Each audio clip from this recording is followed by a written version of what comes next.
to this episode of the Upside Down Church. It's been a while. Been quite a while.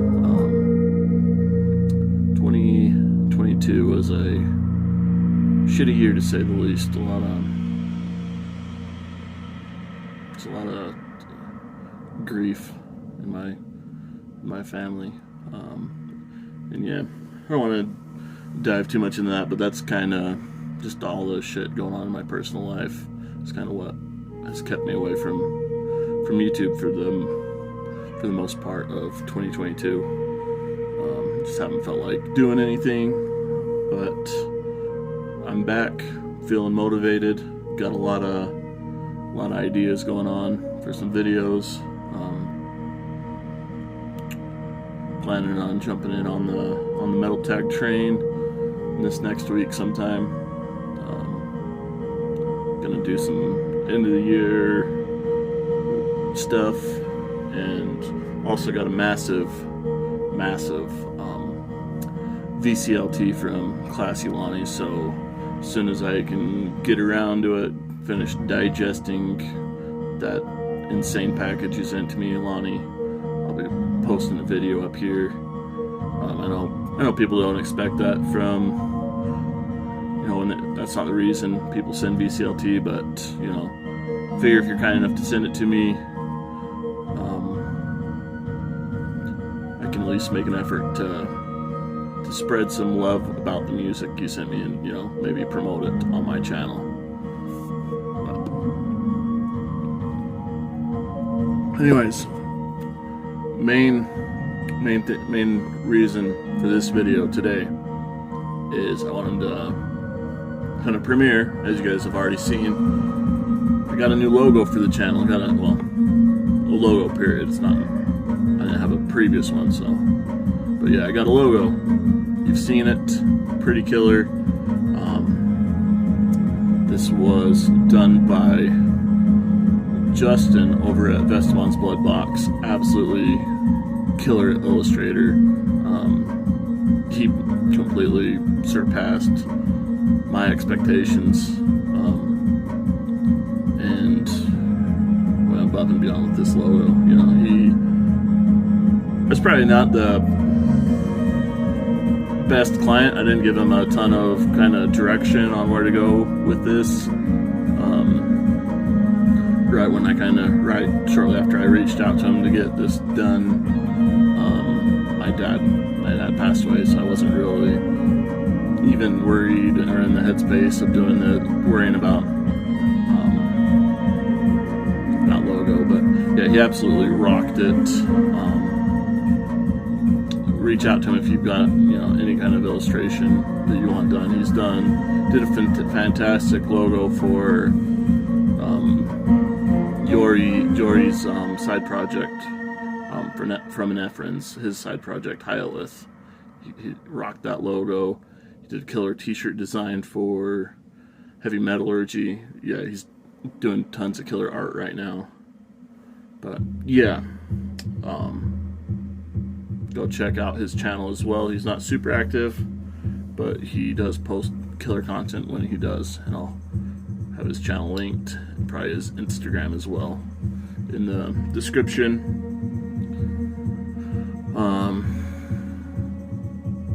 So that was kind of the main reason I wanted to shoot this video, but might as well show some music off as well.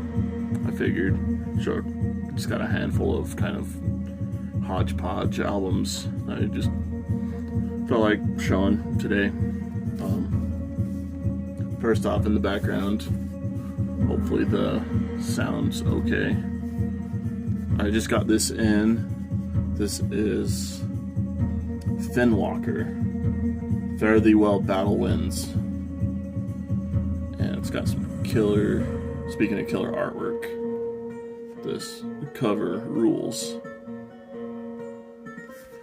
as well as the inside of this gatefold. There's the back. It just has a little piece of the cover on there, and then track list and whatnot. This was put out by Repose Records. I actually never heard these guys before. They had a massive end of year sale, had some things I wanted, as well as some like mystery bundles, and I got a couple of mystery bundles, and this was one of the albums in there. And this is my second time through the album.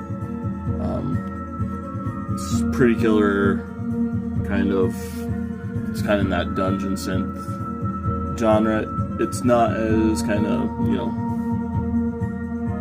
lo-fi from the depths of the dungeons as a lot of that stuff, but yeah, super good from the first listen, and what we're into it here. Kind of higher, kind of lighter and higher recording quality, I guess. I don't know.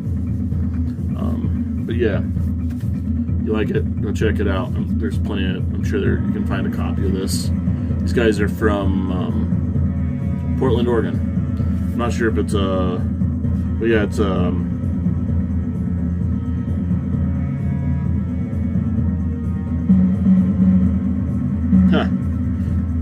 vinyl mastering was done by Yori, who I just mentioned a few minutes ago. But yeah, I'm not sure if it's a one-man project. He's got at least got some guest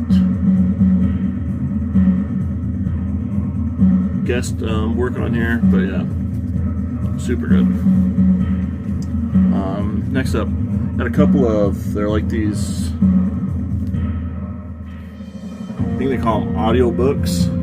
I picked up this one from Unleash the Archers for their Apex album, which is the first part of the kind of two-part album that they just wrapped up, I think in 2020.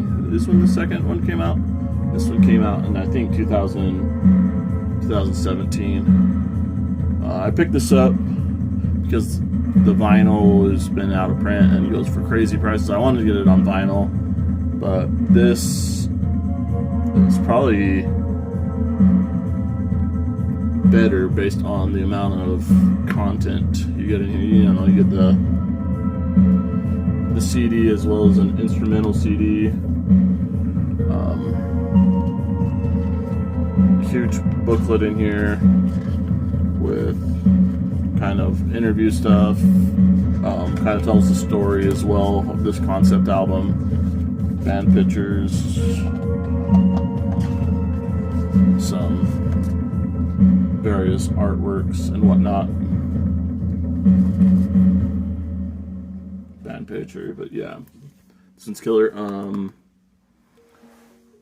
It actually came with a 10-inch as well, which has some acoustic. It has two tracks.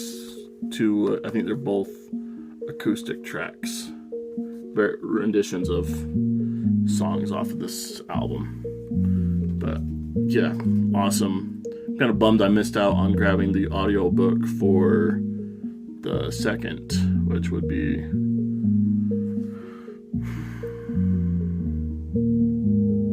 the name of it. It starts with an A though,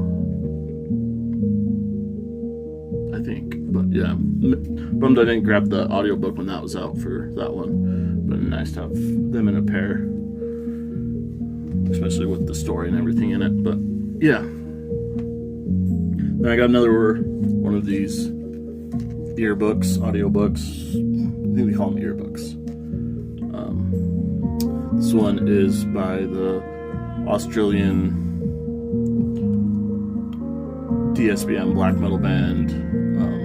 DSBM black metal. That's I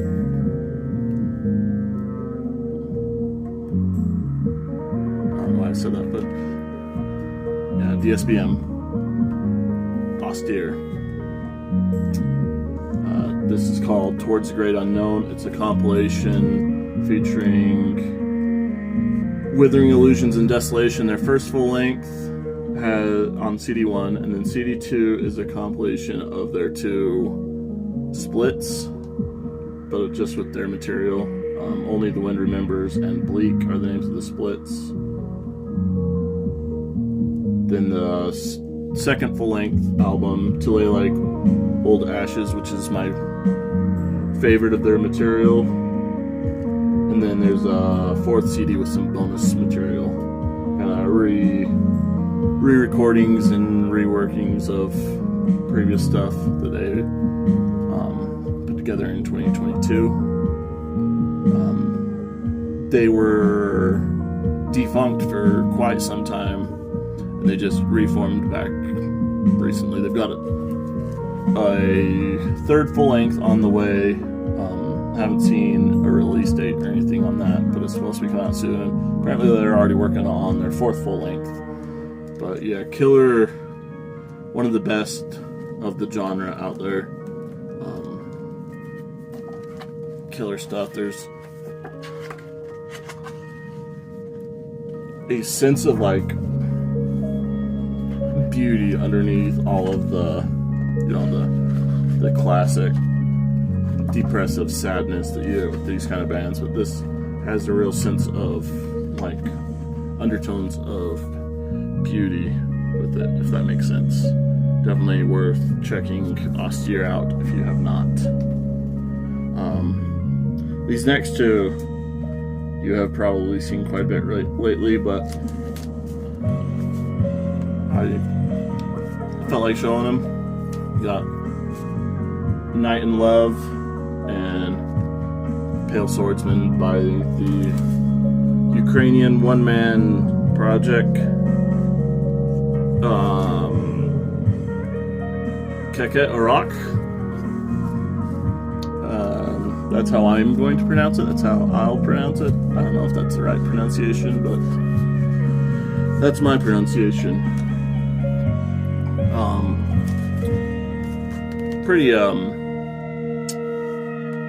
could say a lot of mixed opinions on this project out there.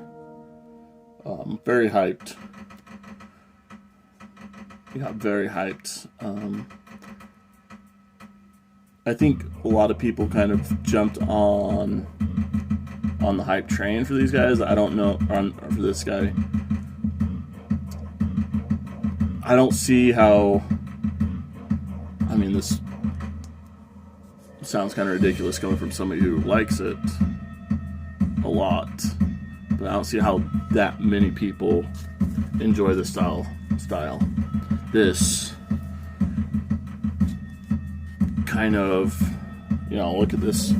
Look at the album cover. That pretty much encapsulates the music right there. It's romantic, raw black metal. It's black metal being played by, imagine black metal being played by a heartbroken vampire. That's kind of what this is. Obviously, he's not a real vampire, but that's kind of his spiel.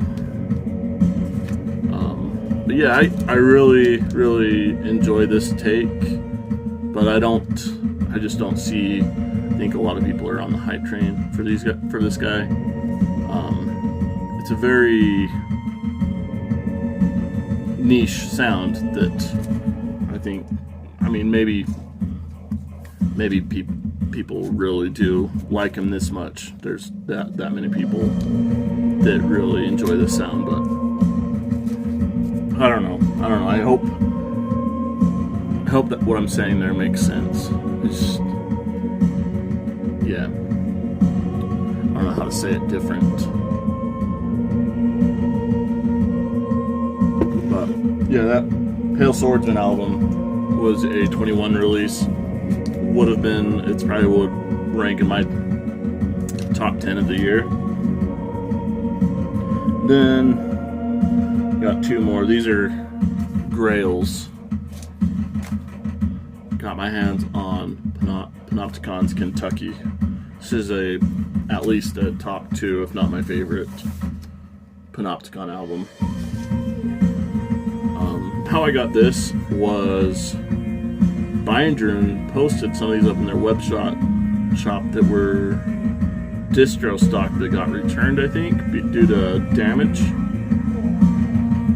Which is crazy because I don't know how they were out there for so long when this album's been sold out pretty much everywhere for a couple years and going for crazy amounts on Discogs. But yeah, apparently they were damaged. You can see that little corner ding.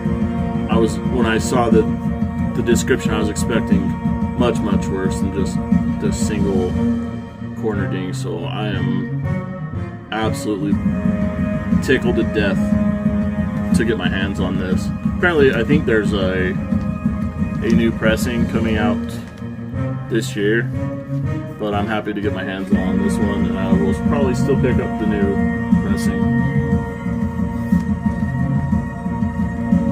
Yeah. Then this last one, hold on. What is this?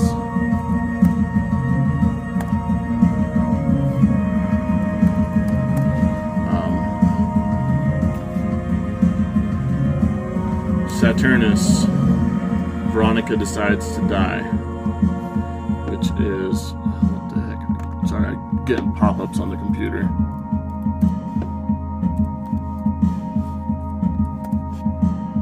Clear those out. Yeah.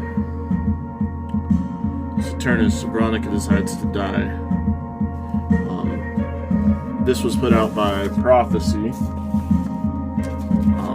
Originally came out in 2006, only on CD. All their stuff previously was only on CD as far as I know.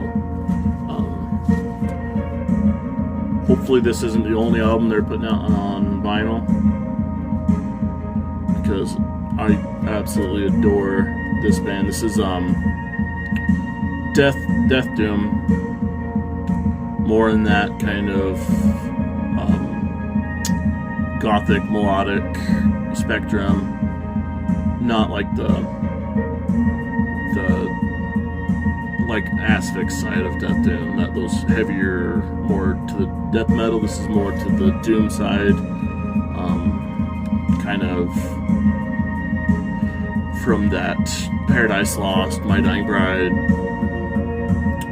lineage, whatever influence lineage. But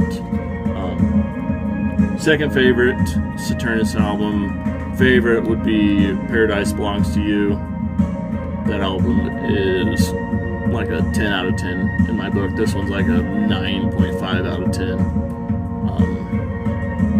Yeah, super stoked to have this. Hopefully they'll press Paradise Belongs to You next. But yeah, this is the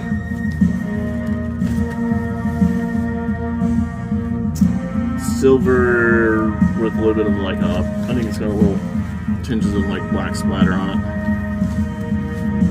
Yeah, it's out by Prophecy. If you haven't listened to Saturnus, go check them out. Yeah, that's pretty much the gist of this video. Just, still a little rusty on this. Not that I was ever not rusty. But yeah, hopefully I'll have another video out soon. Hope you enjoyed this one. Hope you check out some of the shit that I've shared if you've never heard it, or go pick it up if you need it in your collection. But yeah, we will see you guys on the next one.